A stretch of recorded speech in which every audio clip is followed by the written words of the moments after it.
Halo, selamat petang semuanya. Saya keluar petang ini ada keperluan. Gimana kabarnya hari ini, hari Jumat? Di hari Jumat ini semoga semuanya selalu dalam keadaan sehat, ya. Keluarga di rumah, ya, keluarga tercinta semuanya juga sehat, insya Allah.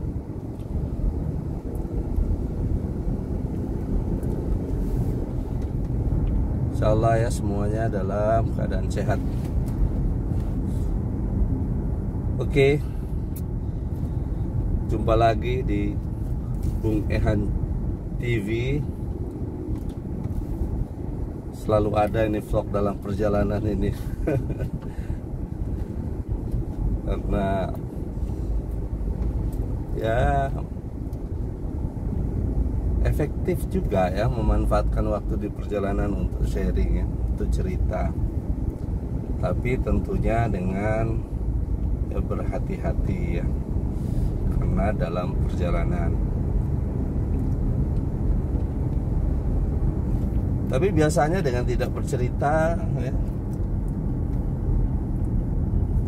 ngantuk ya dalam perjalanan kalau perjalanan jauh ya. Tapi kalau waktu-waktunya ngantuk juga. Ya, ini vlog di perjalanan ini salah satu program yang ada di Bung Ehan TV. Oke, hari ini hari Jumat, hari istimewa. Hari Jumat itu penghulunya hari, rajanya dari hari yang ada, Sayyidul Ayyam ya, bahasa Arabnya. Ya, karena begitu banyak sejarah ya yang berkaitan dengan hari Jumat ini ya. Hari Jumat,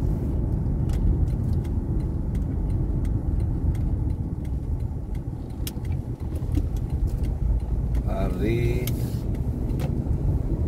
dalam umat Islam, hari yang istimewa ya, hari Jumat itu Sayyidul Ayyam. Ya, sebentar lagi sudah akan berganti hari. Berbanyak berzikir kepada Allah, banyak sholawat.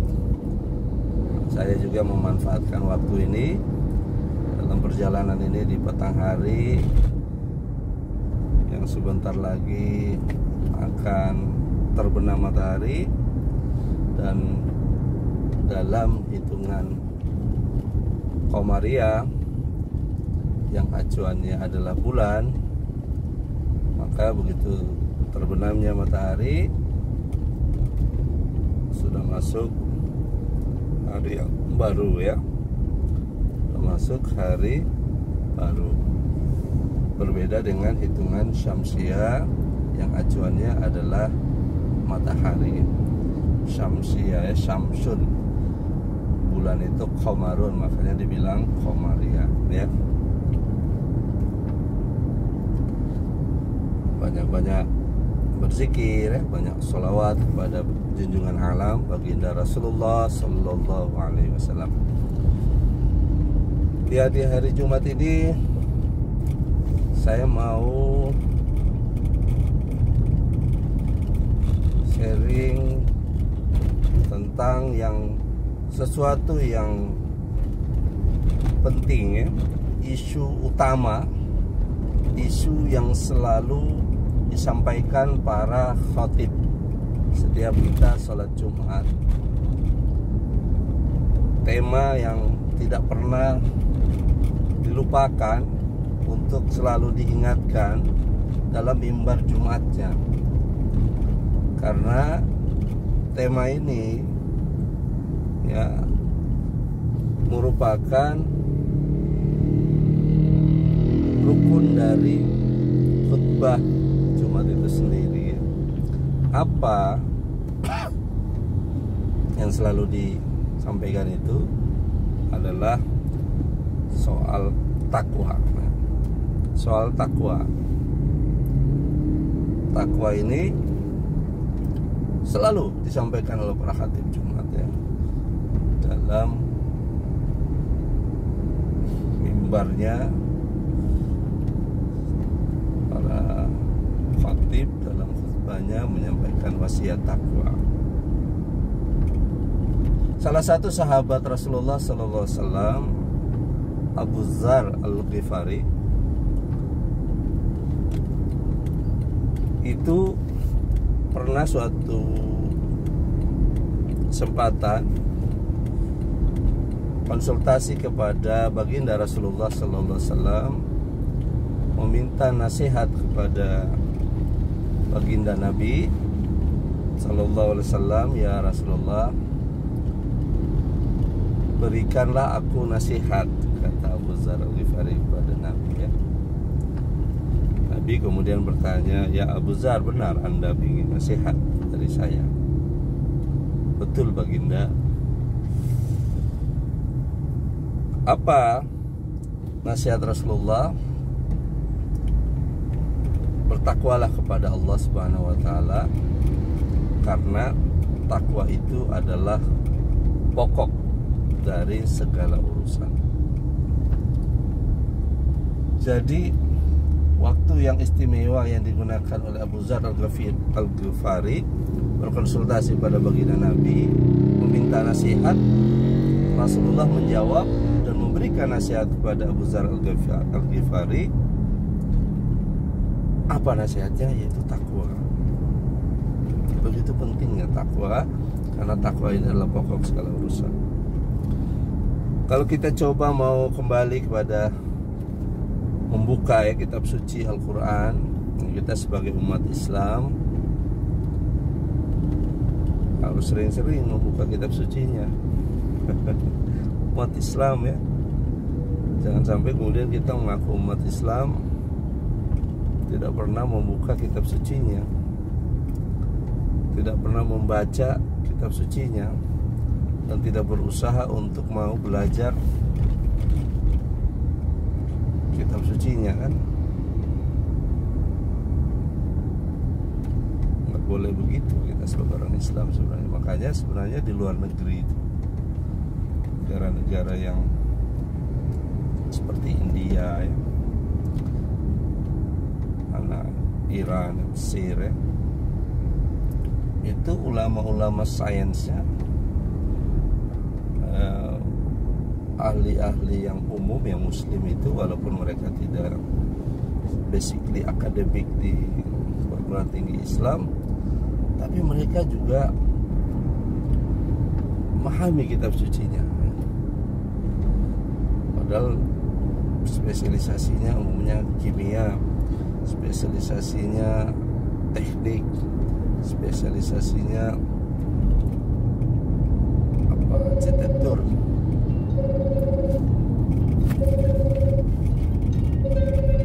Halo. Ya. Apa? Ya itu lemang itu kan.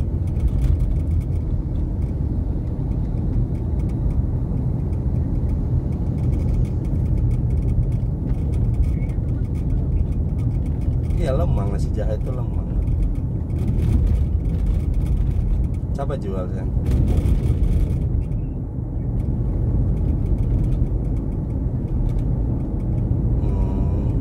Halal nggak? Mungkin ini kan itu bukan nasi jahe, tapi itu loh, lemper itu saya. Kalau pakai bambu, lemang yang kemarin mama beli itu. Ya, nggak ada isinya juga, nggak ada. Iya, tapi kalau mau coba yang Manado boleh juga, saya nggak usah banyak. Berapa dijual satu bang? Tanya kali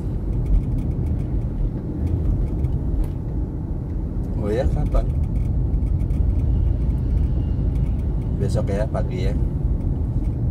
Besok pagi ya. Ini bapak di jalan lagi ngevlog, telepon yang terputus apa?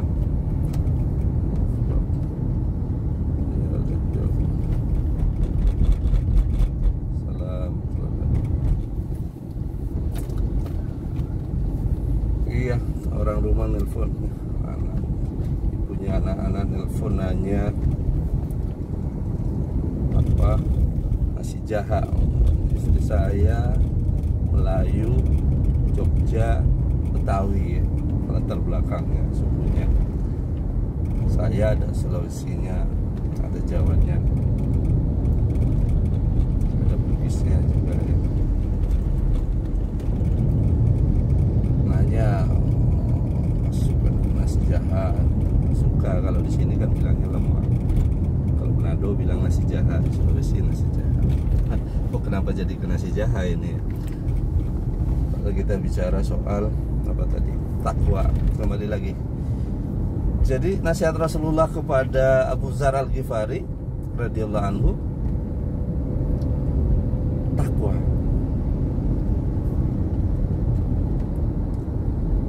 Jadi takwa itu secara umum yang selalu disampaikan kan, melakukan menjalankan apa yang disenangi oleh Allah dan menjauhi apa yang tidak disukai, tidak disenangi oleh Allah.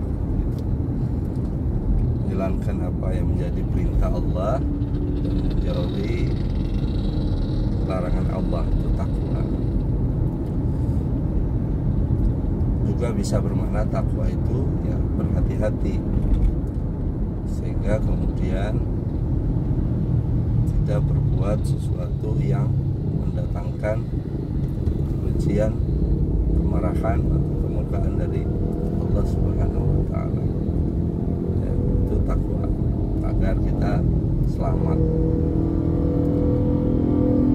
Jadi takwa kalau kemudian juga kita pahami takut, dia juga saat bersamanya ada mahabbah di situ. Bukan kemudian takut, kemudian kita menjadi jauh dengan apa yang kita takuti, tidak. Tapi kita takut akan kehilangan perhatian Allah. Kita takut Allah menjadi cuek terhadap kehidupan kita. Kita takut Allah tinggalkan kita. Jadi takwa bukan berarti takut sebagaimana umumnya yang kita pahami dari kata takut itu. Tapi saya lebih suka membahasakan takwa itu adalah membawa Tuhan dalam dirimu, membawa Tuhan dalam diri kita kapanpun dan dimanapun. Itu takwa sebenarnya. Jadi selalu punya kesadaran ketuhanan. Jadi takwa, iman, apalagi itu sebenarnya secara esensial tidak jauh berbeda maknanya, hanya mungkin secara makna lugawi berbeda karena diksi yang berbeda. Tapi ketika kemudian kita memahami maknai secara istilahi, sebenarnya esensinya sama ya, esensinya sama.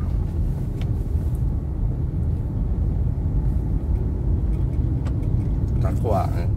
Kalau kita kembali ke kitab suci, kita mau pingin hidup bahagia, kita mau pingin hidup senang, takwa ini adalah salah satu poin penting yang perlu diperhatikan, perlu dipahami ya, perlu dipahami. Umpamanya dalam surat Tolak ya, wa may yattaqillah, itu ayat 2 sampai 4 itu. Wa may yattaqillah yaj'al lahu makhraja wa yarzuqhu min haitsu la yahtasib. Barang siapa bertakwa kepada Allah, Allah memberikan dia makhraja, solusi, way out, jalan keluar. Wa yarzuqhu, dan Allah memberikan rezeki padanya, min haitsu, dari arah, ya, la yahtasib, yang tidak diperhitungkan, ya, tidak diduga-duga. Masya Allah, ya. Karena siapa bertakwa, Allah berikan dia jalan keluar dari persoalan hidup yang dialaminya, masalah yang sedang dihadapinya.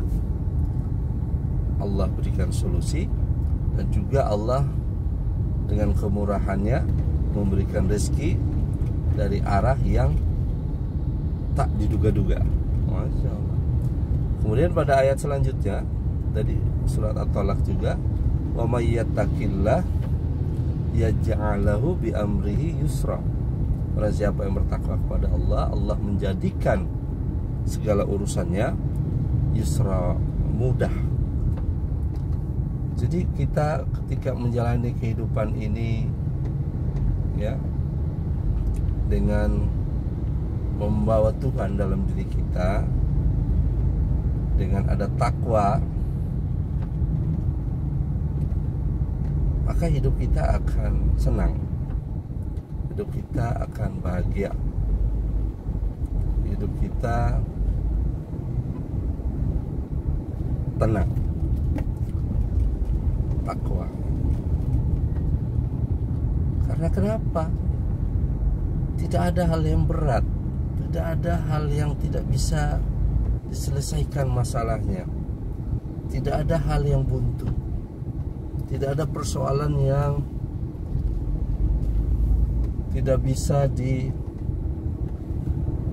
diselesaikan. Karena ini janji Allah.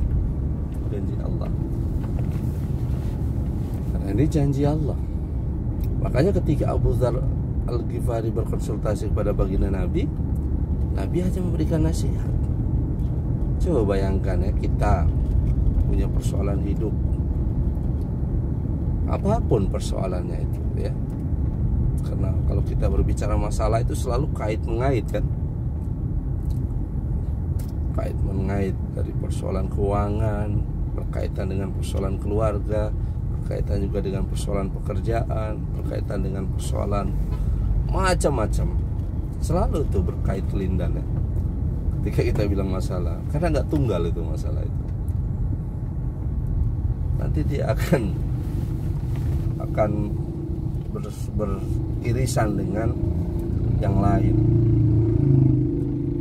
Tapi dengan kita bertakwa, insya Allah maka solusi. Mungkin kalau kemudian kita berkonsultasi kepada psikolog atau apa, ya berapa biayanya, ya, berapa budgetnya yang harus disiapkan. Tapi Abu Dzar Al-Ghifari ketika berkonsultasi kepada Nabi, ini nasihat yang perlu sebenarnya kita pegang. Nasihat ini bagi saya cukup. Ketika kita punya persoalan, maka sebenarnya bagaimana kita selesai dan keluar dari persoalan yang kita hadapi, sebenarnya adalah bagaimana kemudian kita memperbaiki ketakwaan kita kepada Allah Subhanahu wa taala. Memperbaiki takwa kita kepada Allah Subhanahu wa taala. Jadi banyak ciri-ciri orang bertakwa yang digambarkan dalam Al-Qur'an, ya. Banyak indikator-indikator takwa yang sudah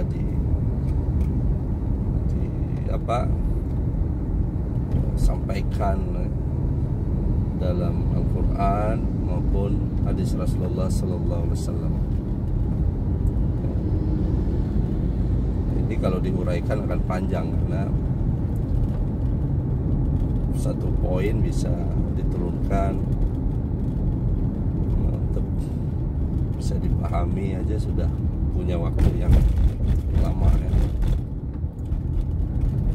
Namanya dalam surah Al-Baqarah itu Allah menjelaskan situ sifat-sifat orang bertakwa. A'udzu billahi minasyaitonir rajim. Laisal birra an tuwallu wujuhakum qibala al-masyriqi wal maghrib walakinnal birra man amana billahi wal yawmil akhir wal malaikati wal kitabi wan nabiyyin wa atal mala ala hubbihi dzawil qurba wal yatama wal masakin wa ibnas sabil wasailina wa fir riqab wa qama salat wa tazakka wal mufuna bi hadim idza ahadu was-sabirina fil ba'sa'i wad dharra'i wa hinal ba's ulaika alladziina shadaqu wa ulaika humul muttaqun. Nah itu ujungnya ayat itu kan. Dan mereka itulah orang-orang yang bertakwa. Apa itu? Apa sih yang dibuat oleh orang bertakwa itu? Apa yang dimiliki oleh orang bertakwa itu? Pertama,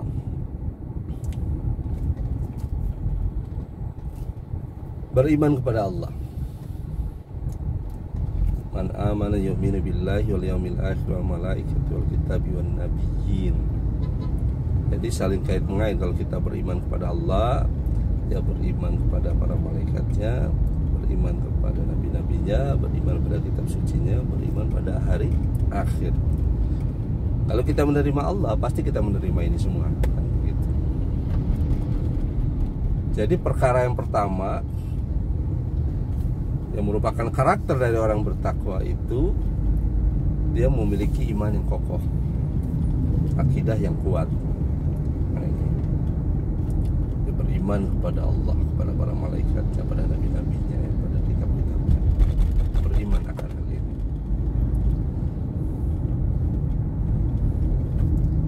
Kemudian selanjutnya bahwa atal malala hubbihi dzawil qurba wal yatama wal masakin wa ibnas sabil wasailina wa fir riqab. Dan yang kedua, ini dari awal berbicara perkara keimanan, yang kedua berbicara perkara relasi sosial, kepedulian sosial ya. Wa atal mala ala hubbihi dzawil qurba wal yatama wal masakin, memberikan harta ala hubbihi yang kita cintai ya, pada karib kerabat, orang miskin, anak yatim, wal masakin wa ibnas sabil wasailin, orang yang meminta-minta, wa fir riqab, dan orang yang punya hutang. Jadi pertama, karakter orang bertakwa itu perkara akidah dan keimanan yang kokoh. Yang kedua, juga punya hubungan kemanusiaan yang kuat. Jadi punya hubungan hablum minannas yang baik, selain hablum minallah yang istimewa, juga dia punya hablum minannas yang baik ya, peduli sosial dia. Orang bertakwa itu dia punya kepedulian sosial yang tinggi ya. Dia peka ya, dalam menyikapi hubungannya dengan relasi antar sesama manusia. Jadi orang bertakwa itu punya iman yang bagus, kokoh. Dua, dia punya kepedulian sosial yang tinggi. Yang ketiga, bahwa aqamas shalah wa ataz zakah wal mufuna bi ahdihim idza ahadu. Ya.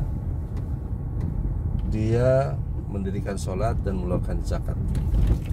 Ini bermakna ibadahnya orang bertakwa itu juga bagus. Dan senantiasa dia mendirikan sholat, wa ataz zakah, dan menunaikan zakat. Yang terakhir, wal mufuna bi ahdihim idza ahadu, dan dia menepati janji apabila dia berjanji. Was-sabirina fil ba'sa'i wad dharra'i wa hinal ba's, dan dia juga mempunyai akhlak yang baik ya, sabar, sikap sabar. ini bisa dikategorikan akhlak yang baik. Jadi orang bertakwa itu punya keimanan akidah yang kokoh. Yang kedua adalah ibadah yang baik, ya, kepedulian sosial yang baik. Ketiga, dia punya ibadah yang baik. Yang ketiga, dia punya akhlak yang baik. Ulaikal ladzina shadaqu, mereka itulah orang-orang yang benar, kata Allah di ujung ayat itu. Wa ulaika humul muttaqun, dan mereka itulah orang-orang yang bertakwa.